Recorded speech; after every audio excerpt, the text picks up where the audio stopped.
Hello बच्चों। तो given question में दे रखा है spring scale is used to weigh beans on an elevator. How will the readings for a given amount of beans change when the elevator is going downward with constant velocity, moving with a constant downward acceleration less than g, moving upward with a constant velocity, accelerating upward with an acceleration a. Okay, तो suppose ये है कोई elevator.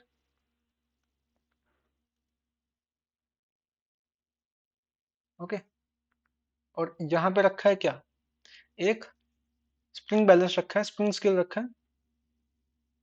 तो ये है spring scale, उसके ऊपर एक बीन्स का बैग रखा है। ओके, ये है बीन्स का बैग। ओके, तो अब देखो ये एलिवेटर रुका हुआ है, तो इसका इसका क्या होगा, इसका अगर मैं बीन्स का क्या बनाऊं, फ्री बॉडी डायग्राम बनाऊं, तो ये क्या क्या होएगा इसके ऊपर। बीन्स का एम जी नीचे, सपोज मास है एम, इसका वेट नीचे, इसके ऊपर एक क्या लगेगा, नॉर्मल रिएक्शन लगेगा कुछ ऐसे। और स्प्रिंग बैलेंस के ऊपर क्या लगेगा, ये है स्प्रिंग बैलेंस, इसके ऊपर नॉर्मल रिएक्शन कुछ लगेगा ऐसे, है ना।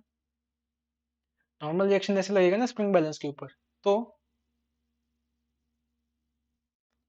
ये स्प्रिंग बैलेंस क्या रीड करता है, read normal reaction m. Okay, और वही रिपोर्ट करते हैं। तो देखो, जब ये कांस्टेंट वेलोसिटी के साथ, ए ऑप्शन की बात कर रहे हैं, ए ऑप्शन की बात, तो जब ये कांस्टेंट वेलोसिटी के साथ जा रही है, going down with constant velocity, तो ये कौन सा फ्रेम है, ये कौन सा फ्रेम है, इनर्शियल फ्रेम है, इनर्शियल फ्रेम। तो इनर्शियल फ्रेम है, तो न्यूटन लॉ ऑफ मोशन, तीनों लॉ वैलिड होंगे इसके अंदर। तो हमें इस इनर्शियल फ्रेम के अंदर क्या क्या जो रीडिंग आएगी वो सही आएगी। मतलब क्या रीडिंग आएगी, एन बराबर, अगर मैं इसको लिखना चाहूँ तो एन बराबर यहाँ से क्या आएगा, एन बराबर आएगा n equals to m g.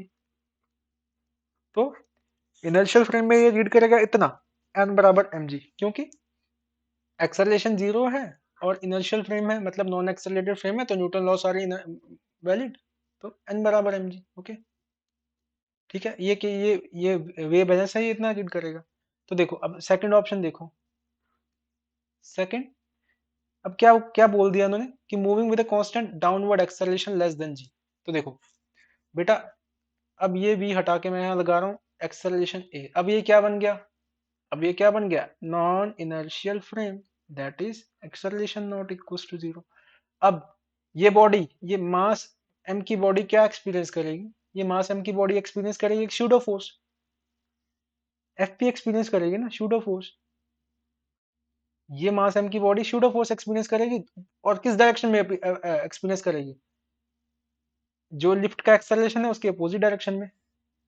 तो जो लिफ्ट का एक्सेलरेशन है उसके अपोजिट डायरेक्शन में क्या, ऐसे लगेगा सूडो फोर्स इसका, क्योंकि कैसे, डायरेक्शन था नीचे, एक्सेलरेशन का सूडो फोर्स क्या लगेगा, बॉडी के ऊपर लगेगा अपवर्ड्स, सूडो फोर्स लगेगा अपवर्ड्स। तो और इसका मैग्नीट्यूड कितना होगा, mass of the body into acceleration of the lift. Lift क्या, एक्सेलरेशन ऑफ द लिफ्ट, क्योंकि लिफ्ट ही तो है नॉन इनर्शियल फ्रेम, ये एक फ्रेम ही तो है, फ्रेम ऑफ रेफरेंस है लिफ्ट। ओके, तो mass into acceleration of non inertial frame, तो ये एफ पी लगेगा ऐसे। तो एन का वैल्यू अगर मैं इस केस में निकालूं तो एन का वैल्यू कितना आएगा, एन का वैल्यू आएगा एन प्लस एफ पी बराबर कितना, बराबर एम जी। तो एन एन का वैल्यू क्या आ गया, m g minus f p का वैल्यू कितना है, एम है। तो एन क्या क्या होगा, जी माइनस है, जी माइनस है। ओके, नॉर्मल रिएक्शन का वैल्यू क्या आ गया, एम जी माइनस है। तो देखो चेंज हो गया ना नॉर्मल रिएक्शन का वैल्यू, क्योंकि नॉन इनर्शियल फ्रेम था ये। तो अब क्या बोला कि less than g acceleration, a g is a is less than g, तो मतलब क्या हो जाएगा, going down with moving constant velocity, moving upward with constant velocity, what been change reading. हाँ, तो रीडिंग कितना हो जाएगा, रीडिंग कितना हो जाएगा, नॉर्मल रिएक्शन, यही तो रिपोर्ट करेगा नॉर्मल रिएक्शन, रीडिंग हो जाएगा m इंटू जी माइनस ए, ये क्या है, एक्सेलरेशन। अब अगला पार्ट देखो, moving upward with constant velocity, तो ये पार्ट है सी, कौन सा पार्ट है, मैं सी की पार्ट की बात कर लेता हूँ, ये है c part. Okay, c part में क्या होगा, कांस्टेंट वेलोसिटी है, अब मैं ये हटा देता हूँ फोर्स, है ना। सी पार्ट की बात कर लेते हैं, सी पार्ट में क्या है, ये है लिफ्ट, तो कांस्टेंट वेलोसिटी से अपवर्ड जा रहे हैं, तो कोई फर्क नहीं आएगा बेटा, क्योंकि v कांस्टेंट है, a एक्सेलरेशन जीरो है, मतलब इनर्शियल फ्रेम अगेन।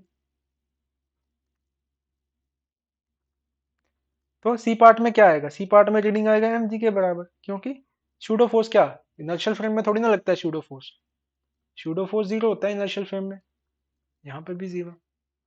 ठीक है, तो पहले में रीडिंग ये, तीसरे में ये और दूसरे में ये, है ना। अब अगला पार्ट देख लो बेटा, accelerating upward with a constant with an acceleration A, upward जा रहा है एक्सेलरेशन ए के साथ।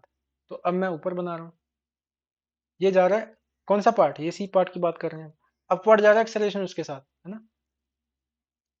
ए जा रहा है तो सूडो फोर्स कैसे लगेगा, एक्सेलरेशन के अपोजिट डायरेक्शन में, नीचे की तरफ, ऐसे लगेगा ना। सूडो फोर्स का मैग्नीट्यूड कितना, इसका मास इंटर, अगर मैं यहाँ पे अगर मैं लिखूं तो एन बराबर क्या आएगा, एन बराबर, एन ऊपर की तरफ लग रहा है ना, एन लग रहा है ऊपर की तरफ, एन बराबर क्या आएगा, f p plus m g, n बराबर क्या आएगा, f p plus m g आएगा ना, n is equal to f p plus m g, तो एफ पी क्या है, m plus g, sorry m g. Okay,